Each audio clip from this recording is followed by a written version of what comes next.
While ordinary people endure life in the austerity-wrecked EU, it seems some corporate giants will stop at nothing to get out of paying their share.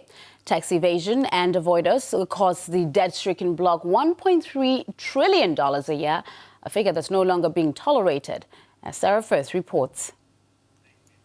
Starbucks, pay your tax! Starbucks, pay your tax! Wealthy people from all over the world tend not to pay tax. The scandals with these companies like Starbucks and Apple and Google at the moment, it's really part of a much larger picture. Welcome to the world of tax avoidance, the legal but morally suspect way that companies and the wealthy have been dodging paying their fair share.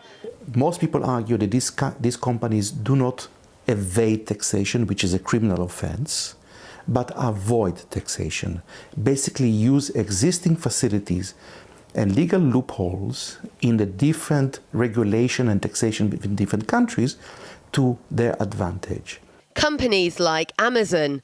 Their head office is based in Luxembourg, which they claim is the centre of their economic operations, which is handy as Luxembourg's a well-known tax haven where companies can enjoy a low tax rate. But hang on a minute. We're here at one of Amazon's massive distribution centres based in the UK. In fact, the reality is that many of Amazon's customers, most of their employees, and many more distribution centres like this one are in fact based here in the United Kingdom. So it's not hard to see that the relatively small Luxembourg office is not, in fact, as they say, at the heart of their operations. And yet the UK tax system doesn't seem to recognise this, and it's ordinary British taxpayers who are losing out. It's entirely legal on the face of it to run, because you can register your transaction in different country, and the place of registration is the place of taxation, whereas you can have your activities actually taking place here. Is it legal? Surely then, in the midst of a flatlining economy, the UK government would be eager to plug the holes that's letting billions of much-needed tax pounds leak out. But in the Chancellor's autumn statement last week, and it was the penniless on welfare who were in the government's firing line. Why has this government decided to clamp down on benefits before clamping down on multi-million-pound tax avoiders? Well, I think that the government is clamping down on that. There's been a lot of money allocated by HMR.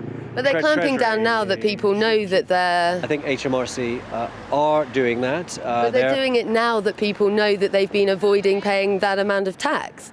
I mean, it's no good doing it after you've been caught not paying. Well, wait a sec. There's a difference between people who are avoiding tax through legitimate means and those who are illegally doing it. And those are two different... Whether it's legitimate or not, they're still avoiding paying when British taxpayers have to pay. Let me actually answer the question before you actually interrupt me. It's okay to legally tax avoid. It's okay to legally tax avoid. What Starbucks and Amazon and Google have been doing is okay. Is that what you're saying? I said there's a difference between tax avoidance and tax evasion. Tax evasion is illegal. Tax avoidance, people are using the law to their benefit. Now, if the law is wrong, we need to change the law. But for now, the law continues to allow an exodus of profits made in Britain, meaning companies like Amazon can keep getting away with paying less than the taxpayers they're profiting from. Sarah Firth, RT, London.